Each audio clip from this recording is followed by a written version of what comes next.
Hey guys, what's going on? It's Brock. Welcome you back to another Spyro the Dragon video. This is going to be an ongoing series that I'm going to plan to do on the channel. Basically, I plan on just, from my point of view, reviewing different levels that I enjoyed most in the game. And this current list in this video is basically going to be my top favorite level for each Homeworld. So, obviously that limits my decision a lot, so this is definitely like my own personal opinions, obviously, and I'm just going to delve in like deep into the reasons as to why I find these levels so awesome. So yeah, let's just jump right into it. So, the first level is in the Artisan's Homeworld. It's one of the realms, as they like to call them. But for now, I think I'm just going to refer to them as levels.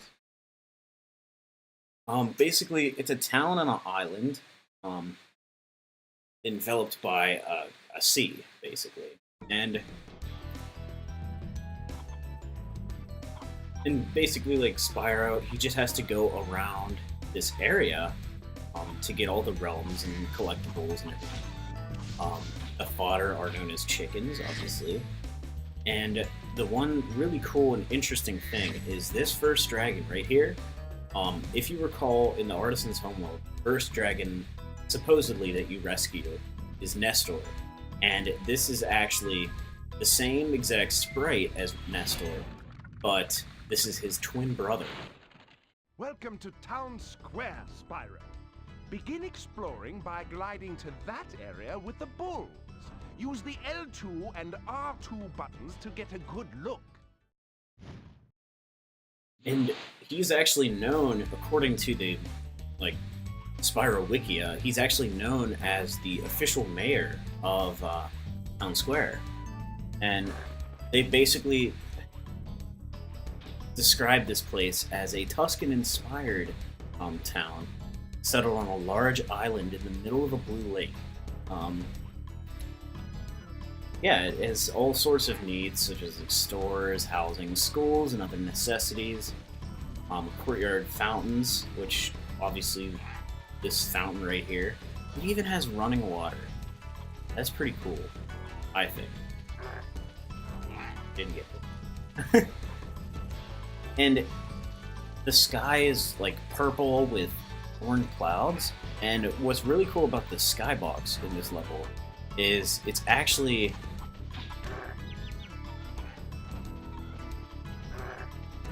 I don't think I've ever seen that happen. It's actually reused in a level called Charmed Ridge, if you recall, in Spyro Year of the Dragon. So yeah, this skybox is actually reused, which is really cool. I think that's really cool. And also, what I think is really nostalgic is this dragon here, Alvar, when he's like out of breath and everything. He's like having a fit, basically, about all these egg thieves that are going around and stealing eggs from the dragon world and everything, dragon realms, whatever you want to call them. It's awesome. Notable enemies in this game are obviously the bulls, which are these guys. You can either flame or charge them. Doesn't really matter. But the cool thing, if you just charge them, they actually get their horns stuck in the ground. So you actually have to flame them in order for their actual sprite to disappear from the level. I just think that's really cool. That the attention to detail is really awesome in this level, especially. And yeah. Obviously, the other guys that were running away from the bulls were actually bull-taming Norks, but it's kind of funny because they call them bull-taming Norks, yet they're running away from a bull, so they're obviously not doing a very good job at it.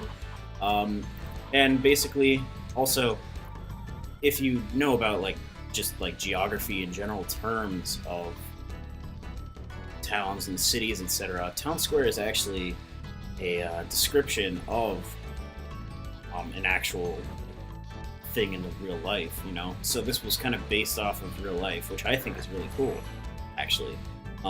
It's basically defined as like an open public space commonly found in the heart of a traditional town. So I guess this is traditional in the sense that there's like these Mexican bull taming guys, and then the bulls and everything, and red, all that stuff. It's kind of like, I guess, gives a Spanish traditional vibe in a way. It's used for community gatherings. Other names for town square would be like civic center, city square, urban square, like anything like that. Market square. I mean, that pretty much sums up this level. What I find interesting about this fountain is that I think this would have been a reference actually to Spyro 1, but supposedly in Spyro 3 in Sunny Villa there was going to be like a similar fountain to this, enveloped into the level itself. Now it probably wouldn't have looked like this specifically. It probably would have looked more like the fountain in Mystic Marsh, but I still think that it's a pretty cool thing. And unfortunately, it was obviously never seen to the public. I think there are screenshots of it. I would have to look for that, but it's obviously not in the final game or any of the demos. Now, they do have the cutout of the actual fountain, but the fountain itself is not there, not apparent. So, yeah, that's going to be it for Town Square. We'll see you in the next world. Yo! Welcome back. So, we are now in the second world, which is known as the Peacekeeper's Homeworld. And this level is actually called Dry Canyon. It's one of my personal favorite levels, not only for its nostalgic music, but just the level design in general. What's interesting about this level is that it's one of the only levels that actually stays true to the Japanese translation of the level name. Most of the levels in Japanese have totally different names, so I find that pretty interesting, actually.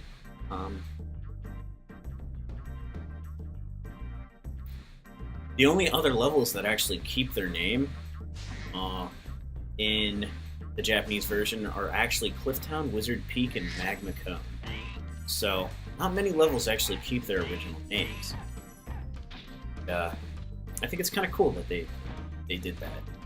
Obviously, Dry Canyon, as the name suggests, is basically a desolate canyon filled with cacti, tar pits, vultures,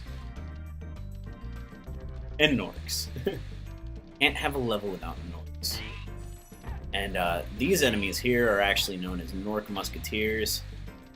These are obviously just the vultures, and I would call these guys like the vulture wranglers, but they describe them as bird wranglers. Surprisingly, for how vast this level is, there are only 3 different variants of actual like enemies.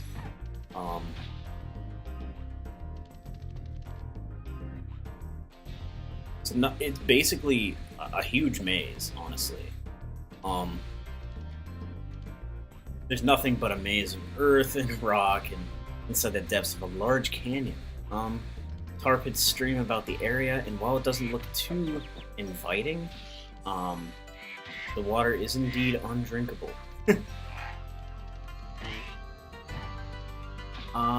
Yeah, many stone huts and buildings here harbor the veterans of the Peacekeeper Army, even some of the retired ones. So that's pretty interesting there. In and of itself, like, that's just an interesting fact to hear about. Like, these are actually like where the Peacekeeper people hold like their main, I guess, army in the Dry Canyon, which is kind of cool, actually. Personally, in this area, this is one of my favorite personal areas. For me, it's the most nostalgic because I just love this opening here. It's so awesome. That was pretty cool. Especially like just the glide to going over to this desolate canyon over there. Like, it's so awesome. The elders here are very kind, however, they tend to start stories about when they were young and almost never shut up until they doze off. That's very true, but I also find that kind of quirky and just it's genuinely unique because it's kind of like it gives you a feeling that you're actually like rescuing something versus like just all of the dragons just saying like they could have done that like where all the dragons just say thank you for releasing me instead of having some of these dragons be like have actually like really well thought out dialogue in my opinion. I think some of the best dialogues from these games is just from the beginning. Like this first game has some great dialogue. So, I don't know, like I just really enjoyed this level. Obviously there's 400 gems total to collect and four different dragons. I would say that the most difficult dragon to probably figure out where it is the one on this ledge over here. It's really an interesting spot to have a dragon, but it's not that difficult to get to. Basically have to get up to this area up here and then just glide over. So not too difficult, but still a maze nonetheless. It's right up there. Just glide from there. All right, cool. Yeah.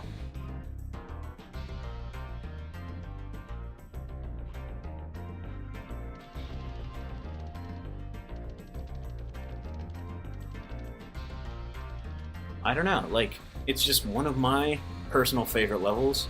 I would say another noteworthy level to mention in this specific world would probably be Cliff Town, maybe Ice Cavern.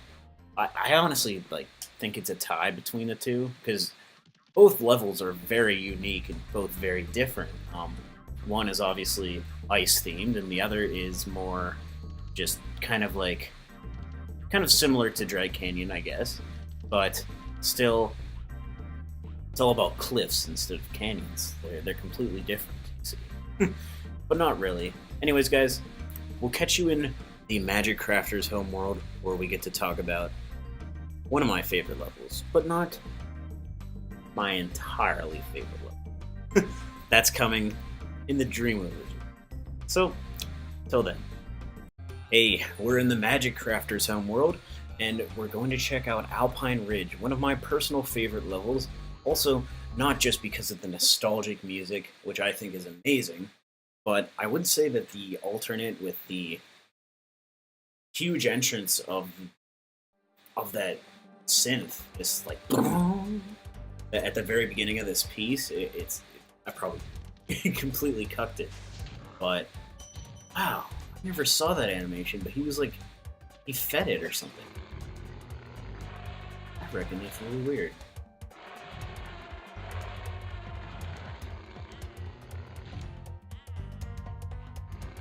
I also like how he's like holding onto the guy, basically.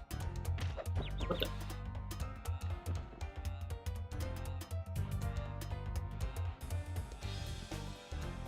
Actually trying to kill me.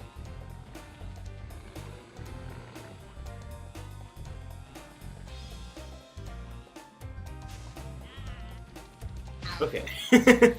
Oh, I almost died in this. Well, I did die, but that's besides the point. But basically, this is a realm, obviously located in the high mountains, but not called high caves. It consists mostly of very high peaks, but not wizard peaks, and requires a lot of gliding to traverse through actually the entire level.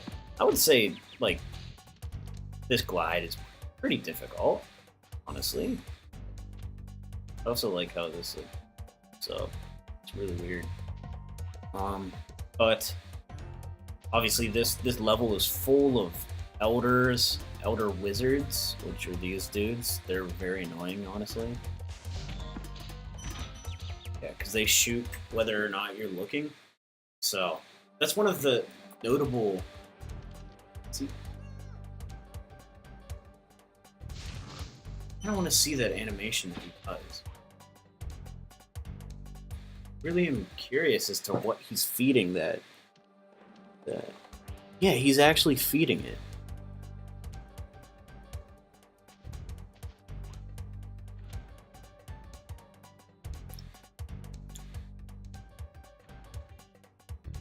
That's really cool. Normally you don't see those kinds of things. Yeah, he also feeds his too.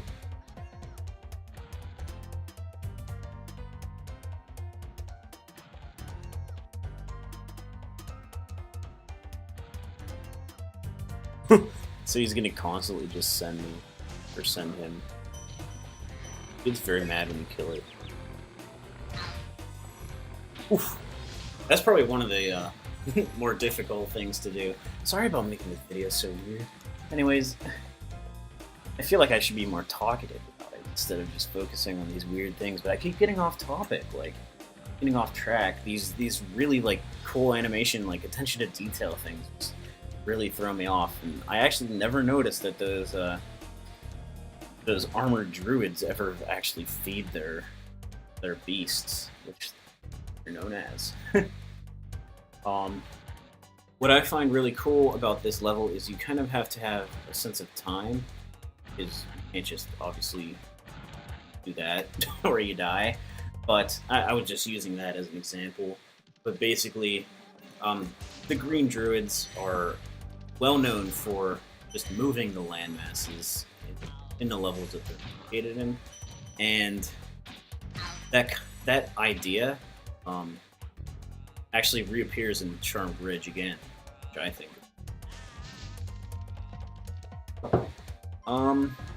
And I would say that this level is probably mostly associated with just these large beasts, because this is the only level that they ever appear in, and I genuinely think that is makes it a pretty unique level and pretty notable for just being a great level with original ideas. I genuinely think that it's a high point in this specific level design. The only thing I gotta say about this level that I dislike is apparently there's a area that you can just glide into. I think it's like right here.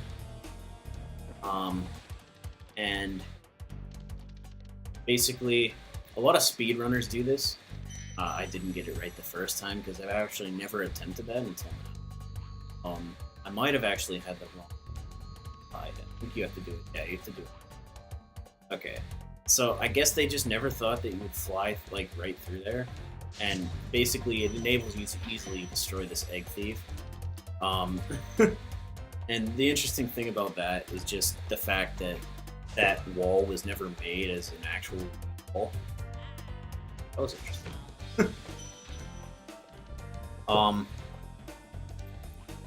It's actually cool, like, in terms of the skybox, the skybox is, there's a different variation of the skybox, and it's actually used in Spyro 2 Ripto's Rage, in Ocean Speedway, with, like, an ocean blue color below the horizon.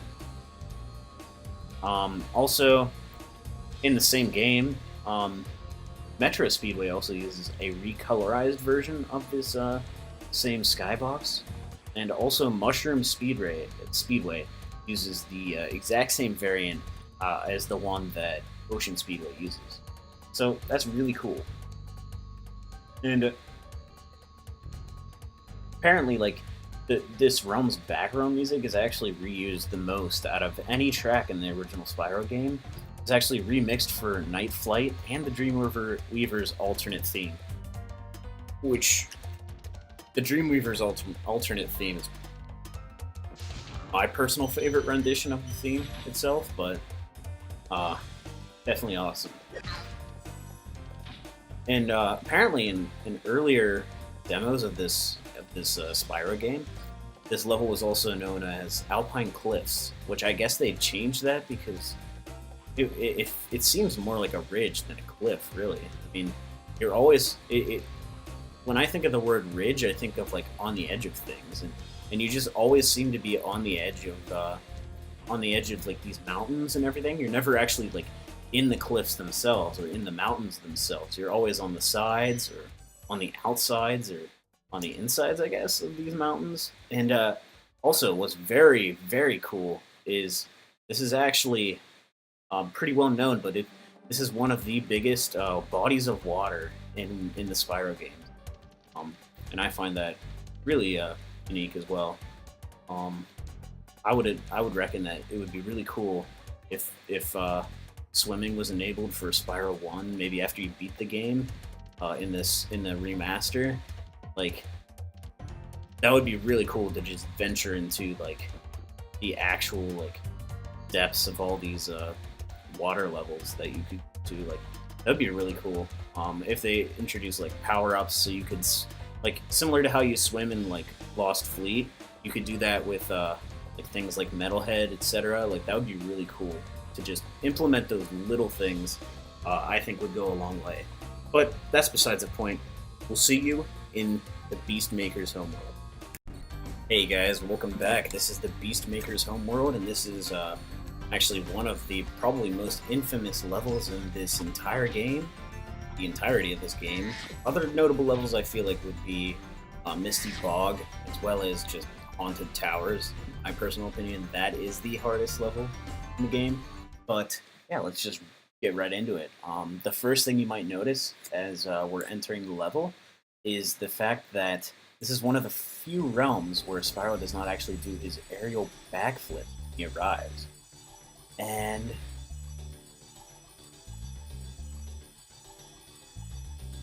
the interesting thing as well is that there's actually a cutscene at the very beginning of the level that you can't move. You actually have to watch the thief do what he does in order to and just wait until the game allows you to move. And I think that's pretty cool as well, because that's just like the attention to detail is crazy there, because you are literally forced to watch one of these. Hey, 2 lives. Cool. But you're literally forced to watch like the cutscene. And the interesting thing about like, oh, he's already over there. But basically, this specific thief is invincible until you get to that island. I've tried like many times to like get him, but it just doesn't work. Specifically for this thief, you can either get him here, while he's on this platform. I believe he starts moving once you pass like this line up here, but it's like right there. Honestly, that's his zone. But the interesting thing is you can just flame him, and I don't think these guys ever wake up. So, and what's also cool about this guy is once he gets to the top of this this area here, he'll start supercharging down. But you can actually flame him here as well. So interesting that I've always found that interesting that the red thief is protected, or is not protected, but the green or the yellow thief is. So I don't know, just really weird, honestly. So this level also appears in Spyro Shadow Legacy, which is it's actually a game for the DS, but instead of it appearing in the Beastmaker's Homeworld, it actually appears in Avalar or something.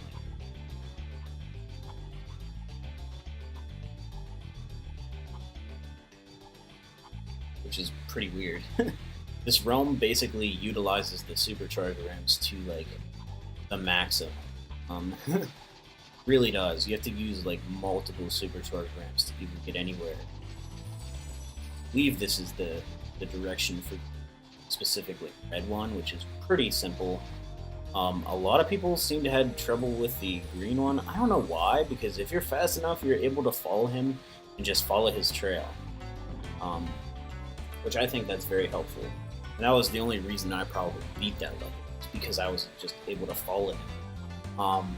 You basically need this speed in order to get one of the hardest dragons in the game, which is very true. The hardest, like, I think the funny thing is, like, during that cutscene when Spyro rescues that dragon, he actually says, "Couldn't you find an easier place to get stuck?" And the dragon just shrugs. I think that's really classic, honestly. Really, really cool. Attention to detail again, amazing. Um, there's apparently 4 different enemies, but I mean the green thief and the red thief are obviously just different enemies in their own right. Then those guys are known as the strong arms, which is interesting. And these guys up here that throw like bananas at you, apparently. I think they're bananas. I'm not honestly sure. They're just known as banana bombs. So that's kind of funny, actually. And yeah. So other things to mention is like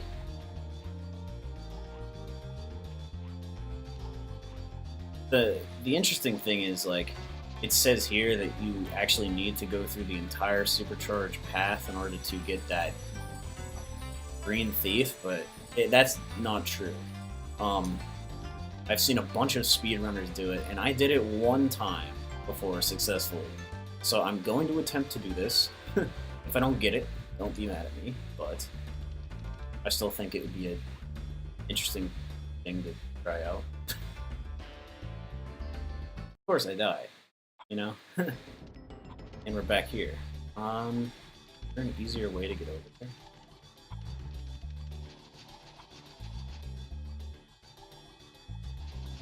That's really dull.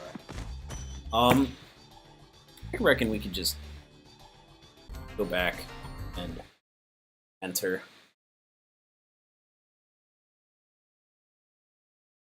The background of this, the skybox of this level is actually reused in a level in Spyro Year the Dragon as it's actually one of the speedways known as Honey Speedway.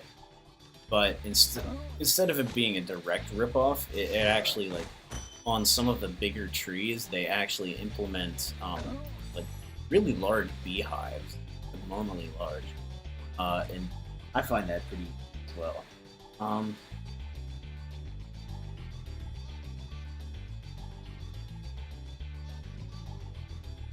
Yeah. The hills in the background are actually pretty much the same as, but basically you're supposed to try and do that and it didn't work, so I'm not going to waste my time on that, honestly. And the other interesting thing to mention is Treetops is actually the only level in Spyro the Dragon to, like the original game, to not have a lake or a pool of like something, whatever you want to call it, really. And that makes it just unique and in and of itself, honestly. Like these villages, do you reckon like you could actually, like these are actually like where the strong arms guys live, or are these like the dragons village? What do you reckon? Yeah, I don't think they're able to do that. Oh well. Not a big deal. But it's definitely possible. But I don't think I can do it.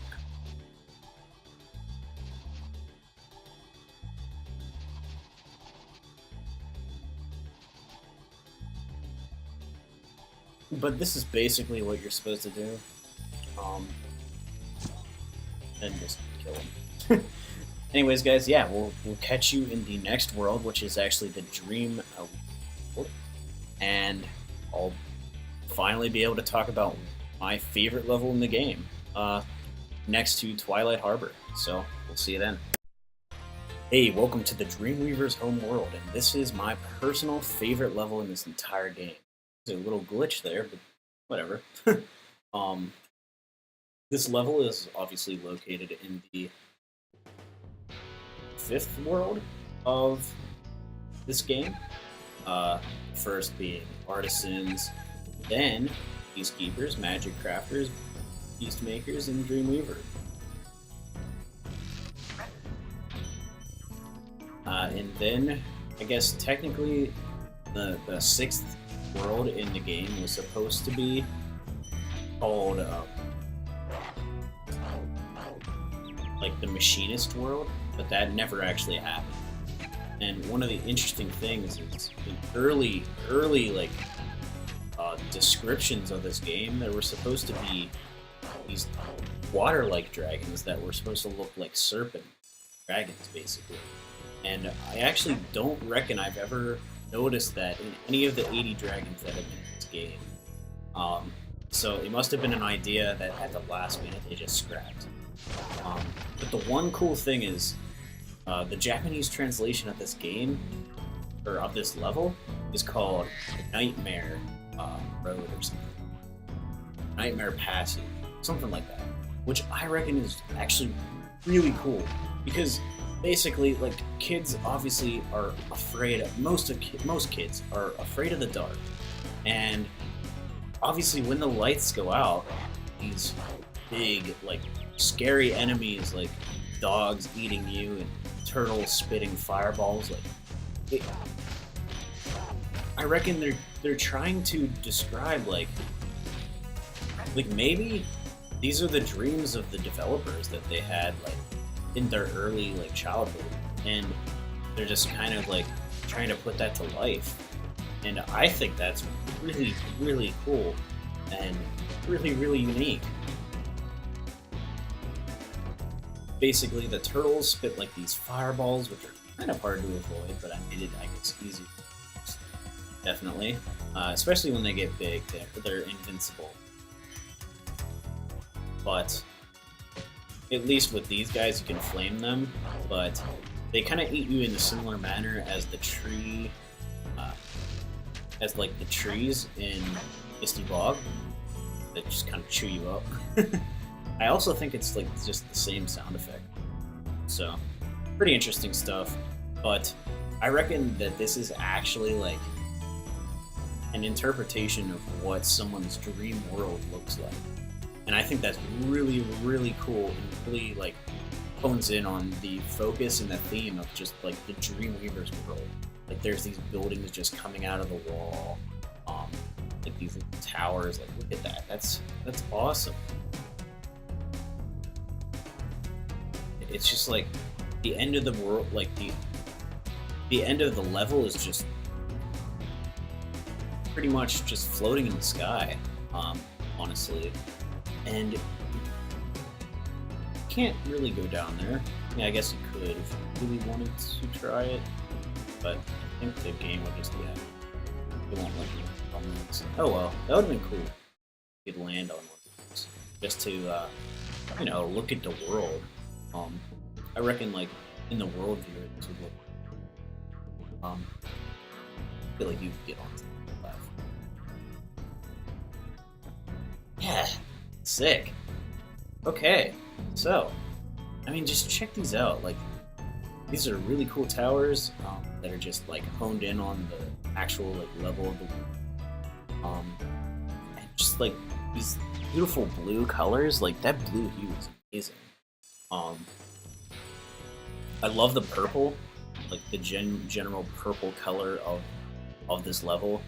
And I also think that it's pretty cool that you actually have to discover that, like, little secret area in order to go to the rest of the level, instead of it just being an open place for more gems or whatever. Even though it is, it's really just a second part of the level, and I think that's really cool, because normally you just wouldn't notice this area, and the fact that they just kind of put it hidden. Even this is kind of hidden. Like, I mean, you'd actually have to look for this place to actually find it, or know about it. And, like, I don't think I've ever actually noticed these, like, these candle, like, flames lit up and stuff. These are actually the two. This is the only foal that doesn't turn the light on himself. You actually have to do it yourself, and that's really cool. Honestly, this is probably, like, personally, like, my favorite music track in the games, besides the credits for Enter the Dragonfly. That's my most favorite track of all time, Spyro. But genuinely, like, this area of the level is really awesome. It's honestly, like, really reminiscent of the level of the boss world level, Blowhard in Magic Crafters. I think that like specific part reminds me of the Green Druids, like bringing up the towers and everything, or bringing up the land masses. You just have to time your jumps and everything. That really just reminds me of that. So I don't know why, but it just does. And yeah, awesome level. Pretty sure you like there's 500 gems, I believe, and also I think it's 5 dragons. So a very large level in general. I would say 5 is probably like one of the biggest requirements that you have to do in the game. And 5 is like a really big number for only like 80 dragons total. So that's like a large percentage in just one level. So I think this level's honestly like one of the best in the Spyro series, and I just love that story. And I remember hearing Crystal Fisher and a bunch of other people discussing it in a very like thoughtful discussion about like how this is kind of representing like nightmares, and maybe it was actually like the developers like nightmares. They dreamed of turtles spitting fireballs and dogs eating you and stuff. Maybe they were afraid of dogs. Who knows? Like, I just love the like attention to detail in these posts. They honestly kind of remind me of those like in there's a larger version of this. Honestly, I feel in I can't think of the level right now, but it's the one with the haiku fireflies. It's called Spooky Swamp. But those are basically the Chinese lamps that are enlarged, but in that level you actually have to go through them and flame them. And those also reappear in one of the flight levels in Enter the Dragonfly. So just really cool attention to detail and consistency of bringing back similar things for nostalgic purposes. And it's not just like thrown in there just to be thrown in there. It's actually thoughtful, you know? It's one thing if the developer's just gonna throw something in there just for the sake of it being nostalgic, but if there's actually like a genuinely good reason behind the fact, then I think it's like acceptable. And not only that is it just acceptable, but it's honestly like really awesome. Like, it really just is awesome. And yeah, like, this is probably going to be one of the longer parts in this, because this is just one of my favorites. So, hope you enjoyed, and yeah, we'll see you in the Machinist world. Actually, just Nasty's world. See ya. Hey, what's going on, guys? Welcome to Nasty's world. And yeah, we're here to talk about Twilight Hava. But first, I want to kill one of these rats.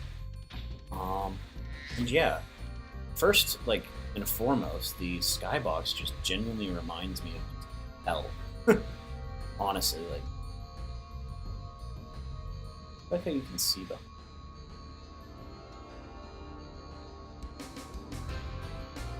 But yeah, let's just jump right in. And those things are really awesome. I really wonder what those things are in the skybox. Like, what are those trying to represent? I guess like some like kind of power plant or something, honestly. Basically, like, this is the final level in the game, leading up to Nasty, the big boss, you know. What I think is really like reminiscent of this level, cool of this level, is the fact that like all of the enemies are just like they have guns or they have grenades, or they have swords. These are some pretty like beefy enemies, and they're not easy to get around without getting hit. See that guy he shoots right away pretty much. He doesn't have to really, until shortly after. And like when you get close up to this guy, he actually just knifes you. It's like crazy. See, that guy shoots right away. The one really cool thing here in this level is this bridge. And that change? at all? I think it, yeah, I don't think it did. But I thought the water like moved or something for a second, but I think the bridge is just really cool and really unique in this level because of the fact that this river flows right through it, and I feel like this like whatever you want to call this really is just, I guess it's lava. It flows throughout the entire level, and this might actually like be a bigger body of water than the one in Alpine Ridge, just because of the fact that it flows through the entire level.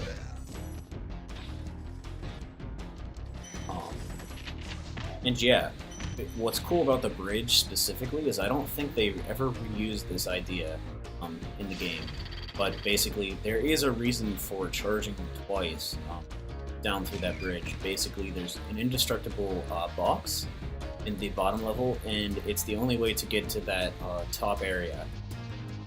So like way up there, which I was just at. So, but basically, like I think that the thing's right here. So you don't have to go too far. It's probably not that difficult for most people, but there's also a life up there. Did not get. So that's one of the cool hints. There are little hidden gems in the level, honestly. And this is actually one of my favorite dragons. I'm just going to replay the dragon so you guys can check him out. Cletus. He actually is one of the dragons from Peacemakers. They better be on the lookout for me. I just love how he's like, watch out for North Commandos, Spyro. I just love the way the voice actor expresses that. And I really hope in the remaster that they stay true to all this stuff, because it'd be a shame if they didn't. So, but the biggest thing that needs to be done is just having Stuart Copeland back.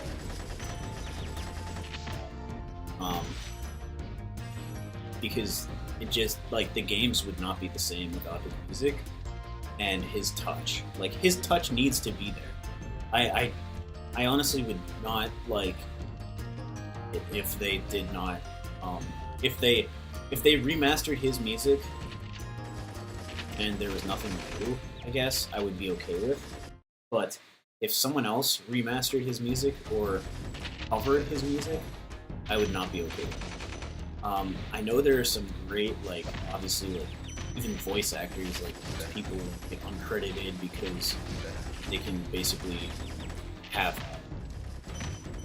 amazing voice where they're able to just talk in many different voices. And I know that you can't really tell the difference, but I just feel like Stuart Copeland, there's a specific touch that he has in his music.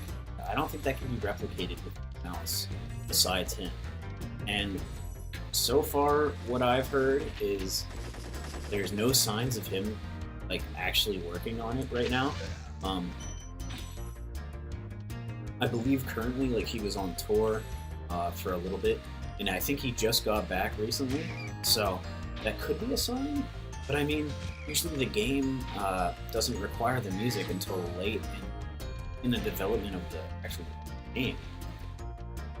And if the game doesn't come out till September, but there's still 3 games that he has to do, so gotta consider that. And the other cool thing is, like, what if... Wow, so we actually got shot? Holy crap.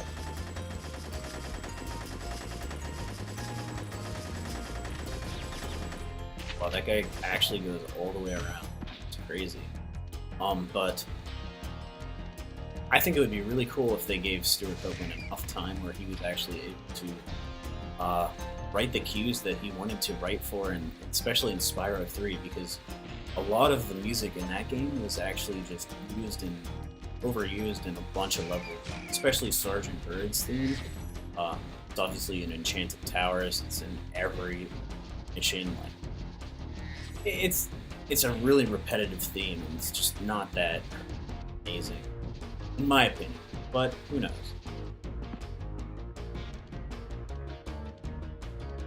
But personally, I really hope that, like, for the music specifically, they need Stuart Copeland.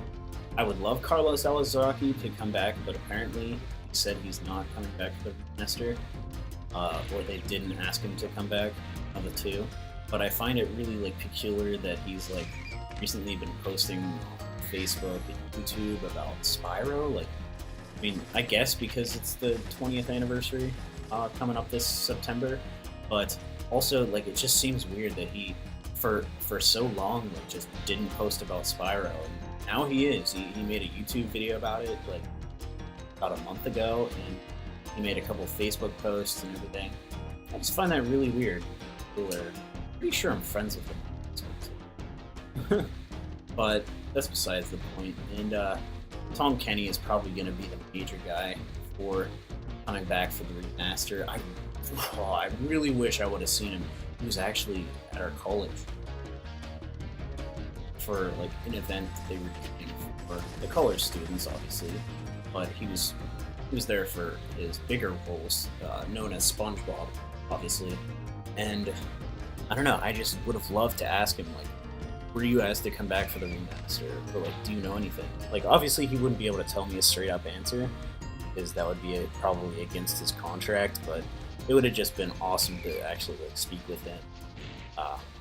Just, like, get an in-depth discussion going as to, like, what it's like to work in the industry, in the recording industry, as well as just sound recording. I think that it's pretty cool as well. I never really noticed that like, it had, like, a metallic shine. Does it light up? Whoa! I've honestly never noticed that. It's really cool. And also, you can tell that, like, at the very end of this world, those kind of look similar to the things in the skybox. So, I don't know. All around, I hope you guys enjoyed my in-depth discussion of all these levels. Hopefully it wasn't too, like, jumping around and everything. I'm trying to get, like, a general script for these videos and everything, but hopefully it's appreciated and you guys enjoy it. And with that, I'm going to get the hashtag out of here. And hopefully in the future we can have some more of these videos where I just talk about Spyro. Be awesome. I can't wait for the remasters. And I hope you guys are excited as well. See you next time.